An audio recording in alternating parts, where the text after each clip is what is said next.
जय श्री राधे कृष्णा साथियों। मैं भी कृष्णा ज्ञान सारा चैनल में आपका स्वागत करती हूँ। कैसे हैं आप? आपके अच्छे स्वास्थ्य और सुखद जीवन की मंगल कामना करती हूँ।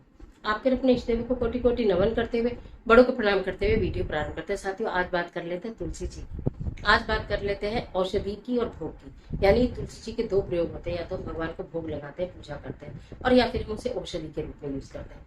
यदि हम भगवान को भोग लगाते हैं तो बाद में हम तुलसी का क्या करते हैं, और अगर हम औषधि के रूप में प्रयोग करते हैं तो भी है, तो वो तुलसी माता, हम उनका बाद में क्या करते हैं। ये एक बहुत विशेष जानकारी है आज की वीडियो में जो मैं लेकर आपके बीच में हूँ। चलिए झटपट वीडियो प्रारंभ कर लेते हैं। तुलसी जी को देखिए, आप अच्छी तरह जानते हैं कि माता लक्ष्मी का रूप माना जाता है। घर के आंगन में विराजमान किया जाता है, साफ सफाई से ऊंचा स्थान उनको दिया जाता है, उनके आसपास गंदगी नहीं की जाती है, उनकी पूजा की जाती है, परिक्रमा की जाती है। और तुलसी विशेष मंदिर थी। कहते हैं कि जिसके घर के आंगन में तुलसी होती है, माता लक्ष्मी का साक्षात वास माना जाता है। धन की कमी नहीं होती, धन का अभाव नहीं होता। तो माता लक्ष्मी का वास आपके घर में हो गया, तुलसी जी आपके घर में। मैं हमेशा बताती हूँ, दो तुलसी के पौधे आपको रखने चाहिए। एक पौधा वो जिसकी कि आप प्रतिदिन पूजा करते हैं, उसकी वो, और एक पौधा वो जिसमें वो आप औषधि के रूप में यूज करते हैं। चाय में डाल दिया, दवाई के रूप में यूज कर लिया, काढ़ा बना लिया खांसी के लिए। समझ रहे हैं? तो दो प्रकार के हमेशा घर में दो ही पौधे आप रखा करें, चाहे रामा रखो या श्यामा रखो। श्यामा तुलसी कम रखते हैं, रामा तुलसी ही ज्यादा रखी जाती है। तो जो आपका पूजने वाला पौधा है उसमें से पत्र नहीं तोड़ते, केवल उसमें से मंजरी हटाई जाती है समय समय पर, रवि एकादशी का, रविवार और एकादशी का दिन छोड़कर। अब जो आप ठाकुर जी को भोग लगाते हैं तो वो जो तुलसी पत्र जो आपकी पूजने वाली तुलसी है उसमें से तोड़े जाते हैं। याद रखिएगा, जो आप जिस तुलसी की पूजा करते हैं वहां से पत्र लेकर आपको उन्हें भोग लगाना होता है। भोग लगा दिया आपने, भोग लगाने के बाद कहते हैं कि इस तुलसी को आप ग्रहण करो। आप तुलसी के पत्तों की माला पहनाते हैं, और ठाकुर जी को तो कोई भोग तुलसी के बिना स्वीकार होता ही नहीं। आपने घर में सेवा ली हुई है तो प्रतिदिन आप तुलसी पत्र उन्हें अर्पित करते होंगे। बाद में उनका क्या करते हैं, आप उनको चाय में डाल लेते हैं, दूध में डाल लेते हैं। सीधी सी बात है। चबाकर तो खाते नहीं है क्योंकि उसमें पारा होता है, दांतों को नुकसान देता है। या तो कुछ लोग उसे जल के साथ सटक लेते हैं, गिटक लेते हैं, बेस्ट। अगर आप नहीं गिटक रहे, नहीं सटक रहे और आपको लगता है तो उसकी चाय में प्रयोग कर लेते हैं, कर लीजिए, कोई प्रॉब्लम नहीं। फिर जो चाय जब आप छानते हैं तो उसमें से तुलसी पत्र होते हैं, पत्ती के साथ, अदरक के साथ। अब सर्दियों में मैं ये वीडियो इसलिए दे रही हूँ, सर्दी में अत्यधिक मात्रा में तुलसी का प्रयोग होगा, तो उसका आप क्या करते हैं, उसे आप डस्टबिन में डाल देते हैं, उसे आप कूड़ेदान में डाल देते हैं। आप सोचिए, इससे बड़ा अपमान तो माता लक्ष्मी का कोई हो ही नहीं सकता। आप सोचते हैं हमने अपने जीवन में कोई गलत कार्य नहीं किया, भगवान की पूजा की, सब कुछ किया, सब कुछ किया, लेकिन हमसे तो कोई गलती होती नहीं, हमने कोई गलती की नहीं, लेकिन अनजाने में कितना घोर पाप किया, इसका तो कुछ स्मरण ही नहीं है। उसे डस्टबिन में डाल दिया, कूड़े में डाल दिया। ऐसा नहीं करना। आपको करना क्या है मैं बताती हूँ। आपने चाय बनाई है, कोई परेशानी नहीं है, चाय में तुलसी पत्र डालिए, कोई दिक्कत नहीं है।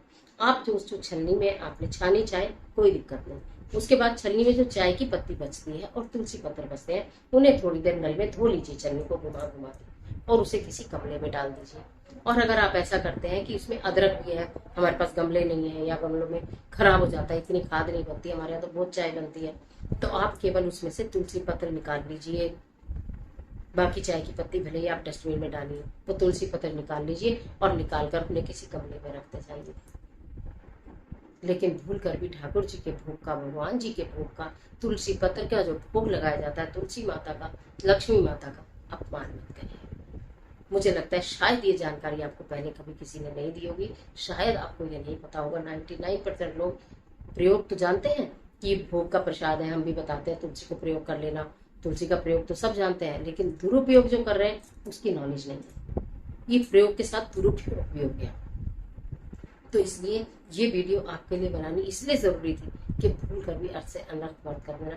ठाकुर जी के लगे हुए भोग की तुलसी को डस्टबिन या कूड़ेदान में मत डाल देना। और वैसे भी औषधि के रूप में भी अगर आपने पीस के काढ़ा बना लिया, अगर आपने पीस के काढ़ा बना लिया, कोई बात नहीं, वो आपने पी लिया ना, उसका कोई अंश आपका डस्टबिन में नहीं जा रहा। कहने का मतलब ये है, अगर आपने काढ़ा बनाकर पी लिया कोई बात नहीं, लेकिन जहां भी तुलसी पत्र साबुत है, चाय में या किसी चीज में या दूध में, और आपने छान के उन्हें फेंका, वो गलत हो गया। अनजाने में ही सही, पर गलत हो गया। तो इसलिए इस गलती को जरूर सुधार लेना। तुलसी पत्र जरूर अर्पित करो भगवान जी को, लेकिन उनका प्रयोग करो उन गलती से भी उनका दुरुपयोग आपसे ना हो, इस बात का ध्यान रखना।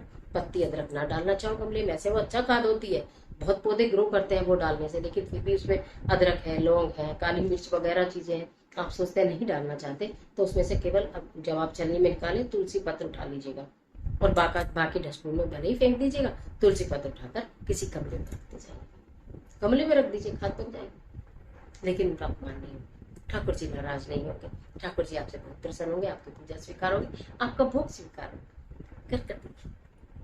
आज के लिए इतना ही, इजाजत दीजिए। आशा करती हूँ ये जानकारी निश्चित आपके लिए बहुत उपयोगी साबित होगी। मिलते हैं और जबरदस्त वीडियो के साथ, तब तक हंसते रहिए, मुस्कुराते रहिए, अपना और अपने अपनों का ख्याल कीजिए। वीडियो अच्छी लगे तो लाइक कीजिए, जितना चाहे अपने फ्रेंड के साथ शेयर कीजिए। इस वीडियो को तो जरूर शेयर कीजिए, क्योंकि मैंने बोला ना 99.9% लोग गलती करते हैं, ये गलती फिर दोबारा किसी से ना हो, इस बात का आपको भी ध्यान रखना। आप ध्यान रखेंगे पुण्य की आपको प्राप्ति होगी। आप भी संभलिए, औरों को भी संभलवा दीजिए। कर भला तो वो भला, तो भले का भला। वीडियो अच्छी लगे तो लाइक जरूर करा करिए, कमेंट बॉक्स में जय तुलसी मैया जरूर। ईश्वर आपकी